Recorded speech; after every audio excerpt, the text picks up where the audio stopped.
안녕하십니까. 이용욱입니다. 반갑습니다. 네. 아, 2주간 잘 지내셨습니까? 한 주도 아니고 2주 동안 굉장히 보고 싶었습니다. 또 한국 오니까 더 보고 싶네요.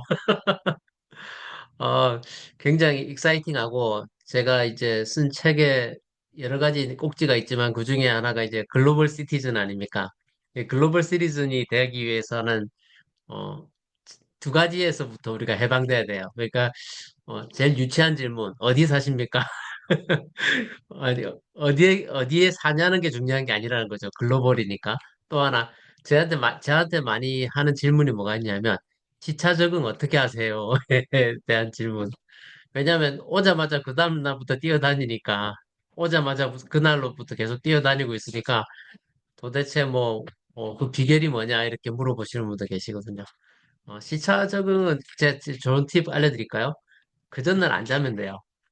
그 전날 밤을 꼴딱 새고, 비행기 안에서 자면서 현지 시간에 미리 맞춰버리고, 기내식은 가능하면 그 마지막 기내식은 안 먹는 거, 뭐 그런 정도의 팁이 있다 말씀드리고, 오늘 제가 말씀드리고 싶은 내용은 뭐냐면, 신제품에 대한 얘기를 좀 말씀을 드릴게요. 신제품의 어떤 아이템 하나하나를 얘기한다기보다도 신제품의 중요성에 대해서. 그래서 그 제목을 New Product, New Opportunity 이렇게 말씀을 드리고 싶고 우리말로 하자면 신제품, 신기회가 되겠죠, 그죠? 새로운 제품이 주는 새로운 기회. 아메이 비즈니스를 우리가 아메이라고 쓰고 기회라고 읽는다 이렇게 얘기합니다. 아메이는 아메이라고 쓰고 읽을 때 어떻게 읽는다고요? 기회. 그죠? 그 기회가 정말 그야말로 판을 바꾸는 인생 역전의 기회다. 우리가 그렇게 받아들여야 되지 않나 이런 생각을 하고요. 그 기회, 그러니까 신제품이 주는 세 가지 기회에 대해서 제가 말씀을 드리는데, 첫 번째가 이제 그 고객 창출, 소비자적인 측면에서 고객을 창출할 수 있는 기회에 대한 게 있고, 또 두 번째 어떤 기회가 있을까요? 사업적으로도 굉장히 좋은 사업을 전달을 넓혀 나가는 좋은 기회가 돼요. 그래서 우리가 제품의 전달과 사업의 전달을 꾸준히 하는 게 이 사업이다라고 얘기했지 않습니까? 그러니까 제품의 전달과 사업의 전달을 꾸준히 해야 성공할 수 있습니다라고 하는 성공 비결에 있어서 그걸 제일 많이 할 수 있는 좋은 키가 신제품이 될 수 있다라는 것이죠. 자, 세 번째가 뭐냐면 또 리더십의 기회입니다. 요건 제가 마지막으로 따로 말씀을 드리기로 하고요. 자, 예를 들면 이런 거죠. 더블 X가 지구상에 처음 탄생한 게 언제인 줄 아세요? 1948년 우리가 태어나기 훨씬 전에 더블 X가 태어났어요. 네. 그리고 그때 그 당시에 근로자들이 한 달 월급이 한 20불 정도 하던 시절인데 그때 더블 X 가격이 20불이었어요. 그러니까 서민들은 못 먹는 거죠. 예, 그랬던 제품이에요. 그래서 더블 X, X가 두 개라 해서 더블 X라고 하는 거거든요. 로마자 X 두 개, 더블 X. 그만큼 정말 앞서 있는 사람들, 능력되고 건강에 대해서 잘 아는 사람들만 먹었던 제품이 더블 X였어요. 그러다가 이제 세월이 흘러서 1998년, 그러니까 48년에 태어난 더블 X가 한국까지 오는데 50년이 걸리는 거예요. 더블 X가 50년 만에 1998년에 한국에 상륙을 합니다. 근데 사이즈가 3분의 2로 와요.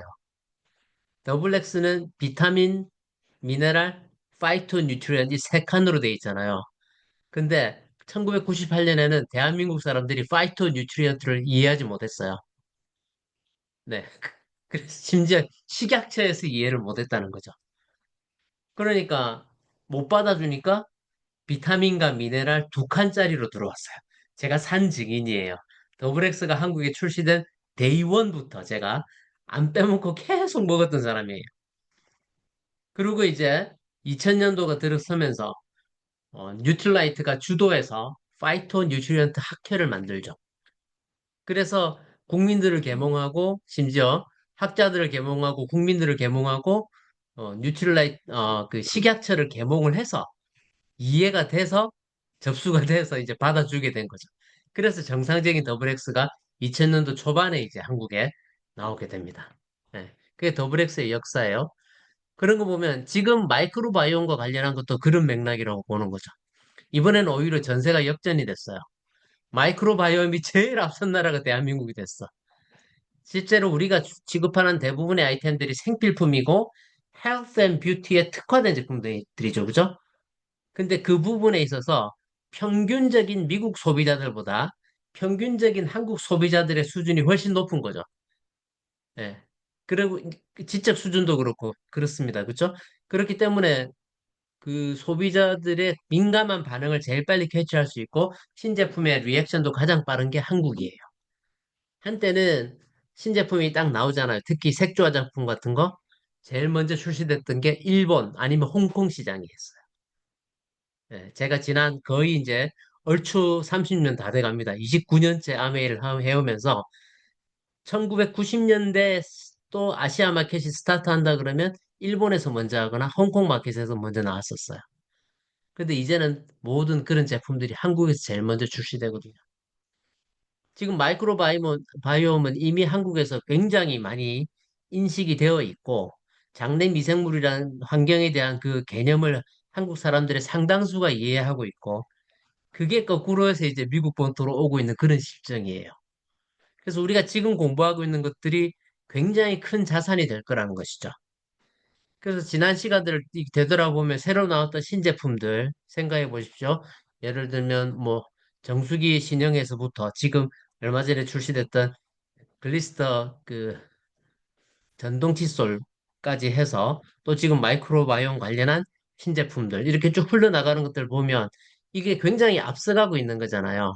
근데 그 과정 속에서 우리 제품들이 굉장한 사업의 기회, 제품의 전달에 새로운 시장을 창출할 수 있는 기회도 될 수 있고 소비자적인 측면에서 우리 그 고객망을 확대할 수 있는 그런 기회가 되는 것이죠. 동시에 우리 주변에 보면 아메이를 어떻게 처음 전달받은 사람 거의 없잖아요.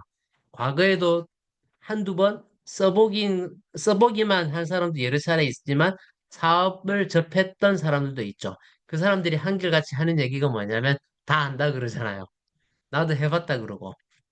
그 사람들의 마음의 문을 열 수 있는 제일 좋은 기회가 신제품이에요. 그때 없었던 새로운 제품을 보여주고 전달해 줌으로 해서 그분들을 소비자로 만들 수 있고 다시 사업에 관심을 갖게 만들 수 있다. 앞으로 시간이 가면 갈수록 건강과 미용에 특화된 우리 제품의 위력은 점점점 강해질 거예요. 지금 사람들 만나보면요. 뭐 백만장자 되겠다고 꿈꾸고 사는 사람 제가 거의 못 본 것 같아요. 다들 건강 얘기해요. 건강 미용 말고는 사람들 관심이 없어요. 어차피 우리가 그 다들 100살 이상을 살 거란 걸 다 예감하고 있어. 그렇잖아요? 근데 어떻게 늙어갈 것이냐? 어떻게 하면 이 젊음을 유지해 갈 것이냐? 아까 제가 파이토 뉴트리언을 이해시키는데 굉장히 오래 걸렸다 말씀드렸잖아요. 이거 실제로 그 식물 영양소라고는 동물은 스스로가 천적으로부터 몸을 방어할 수 있지만 도망가고 숨고, 그죠? 근데 식물은 가만히 서서 해충으로부터 공격을 당하니까 거기를 빨리 낫게 하기 위해서 스스로 항산화 물질을 만드는 거거든요. 그걸 가지고 와서 우리가 뉴트릴라이트의 식물 내재 영양소를 만들어낸 거라는 거죠. 예, 그런 컨셉을 이해시키는데도 시간이 오래 걸렸고, 또 지금 마이크로바이옴으로 이렇게 변화되는 이런 시대 속에서 소비자들이 인식이 성장하기 전에 우리가 먼저 그걸 알고 있는 게 굉장히 중요하지 않나. 그리고 신제품에 대해서 우리가 좀 더 열광해야 된다. 그런 부분에 있어서. 그래서 실제로 보세요. 생각해 보면 제가 그 매니아의 특징 네 가지 말씀드리잖아요. 이제 책에도 있지만 뭐라 그래요? 처음에 매니아의 특징이 전 제품을 애용한다. 그리고 두 번째로 신제품에 열광한다. 그리고 적극적으로 홍보한다. 예, 다른 사람 신경 안 쓰고 막 얘기하잖아요. 그죠? 그리고 이제 마지막으로 네 번째가 가격에 구애받지 않는다. 예, 그게 이제 매니아들의 특징이다. 이렇게 얘기하는데 그런 매니아가 되면 아이폰의 매니아처럼 애플의 매니아가 아이폰만 찾듯이 아메이의 매니아들이 뉴트라이터와 아티스트로 우리의 건강과 미용을 지켜나가는 그 일들이 완전히 매니아의 세계에 들어오시면 신제품 하나하나에 우리가 좀 더 민감하게 반응해. 그렇게 했을 때 우리가 새로운 시장을 만들어낼 수 있다. 과거에 안 좋아하는 사람들. 그런 거죠. 아메이 사업을 오래 했는데요. 사업이 잘 안 된대요. 근데 그 사람 집에 가보면 옛날 청정기만 있어요. 신형 청정기가 없는 거죠. 네. 그러니까 우리가 신제품이 나오면 업그레이드 돼서 나오는 제품이 있고 아예 없는 새로운 시장을 만드는 제품이 있잖아요. 그 두 가지 모두에 우리가 민감하게 내 거다라고 생각하고 이걸로 내가 새로운 시장을 창출한다라는 굉장히 이거 중요한 얘기입니다. 제가 오랫동안 하면서 보니까 성장이 안 되는 분들의 특징이 뭐냐면 그냥 하던 대로 하고 있는 거 아껴서 쓰고 이런 컨셉으로 하시는 분들은 종업원적 마인드로 하시는 분들은 큰 성장이 안 일어나시더라고요. 내가 실제로 R&D를 투자해서 그런 제품을 만들었다고 생각해 보면 어떻습니까? 내가 청정기를 개발하고 내가 신형 정수기를 개발하고 내가 마이크로바이옴 연구를 하고 그렇게 해서 뭘 만들어냈어. 그렇게 생각해 본다면 그걸 내가 안 먹고 안 쓰겠냐는 거지. 그래서 그걸 내가 했다라고 하는 그 마음 굉장히 중요하다. 그래서 그런 마음으로 내 거다라는 마음으로 우리가 보다 신제품에 적극적으로 반응하고 열광하자. 이런 말씀을 드리고 싶어요. 그러면 소비자를 확장시키는 데도 좋고 또 두 번째로 사업을 전달하는 기회도 좋다고 했지만 마지막 세 번째 제가 뭐를 말씀드렸냐면 리더십 말씀드렸잖아요. 같은 맥락이긴 한데 리더십을 우리가 세울 수 있어요. 무슨 얘기냐면 아메이 비즈니스는 내가 잘 배워서 잘 가르쳐 주는 사업인데 내가 업데이트가 되지 않잖아요. 내가 신제품을 모르면 내가 내 소비자에게 리더십을 발휘할 수 없어요. 리더도 파트너에게 리더십을 발휘할 수 없어요. 그 파트너 사장님이 물어보잖아요. 청정기가 어때요? 물어보는데 나는 계속 옛날 거 쓰고 있어. 정수기가 어때요? 하는데 나는 계속 옛날 거만 쓰고 있어. 그러면 새로 거니까 좋겠죠밖에 말을 못 하는 거잖아요. 그러니까 거기서 리더십이 떨어지는 거죠. 근데 반대로 생각해 보면 잘 생각해 보세요. 새로운 신제품이 나왔어. 예를 들어서 뚱보위 성균이 나왔어. 나왔는데 그 신제품은 어때요? 저처럼 30년 가까이 한 사람이나 어제 등록한 사람이나 처음 보는 제품이잖아요. 그게 중요한 거예요. 그러니까 오래 했다가 중요한 게 아니라는 거지. 다이아몬드나 3%나 심지어 크라운 엠버서더나 빵프로나 똑같은 기회를 창출해 주는 게 신제품이에요. 그래서 그 신제품을 내가 잘 숙지해서 빨리 내 걸로 만들어서 빨리 시장 선점에 나가고 하면서 그런 비즈니스를 펼쳐 나가면 어떻게 되냐? 그게 진정한 리더십. 내 파트너에 대한 리더십이기도 하지만 우리는 사실은 소비자에게도 리더십을 발휘해야 되거든요. 그 소비자들은요, 참 재밌는 것이 자기 주머니에서 돈이 나오는 건데 내가 결정해 주길 바라는 소비자 많습니다. 뭐 사야 돼요? 뭐 그런 거 있잖아요. 몇 개 사야 돼요? 근데 자신이 없으면 다 그런 것 같아요. 저도 식당에 가면 맨날 뭐 먹어야 돼 하고 내가 와이프한테 물어보거든요. 내가 먹을 건데 내가 안 정하고 자꾸 와이프한테 물어봐. 그 나 그게 그 음식을 고르는 데 있어 메뉴를 고르는 데 있어서도 내가 그만큼의 자신이 없으니까 그렇게 하는 거 아니에요. 심지어 식당에다 추천해 달라고 하잖아요. 예. 그래서 제품을 전달하는 입장이나 사업을 전달하는 입장에서도 그렇지만 결국에 이 비즈니스는 영향력을 확산시키는 게임인데 그 리더십을 발휘하는 차원에 있어서도 신제품을 내가 빨리 정말 적극적으로 내 걸로 만들려는 노력을 해야겠다. 그게 우리 사업을 다음 단계로 뛰어 올려갈 수 있도록 만들어주는 도구가 될 것이다.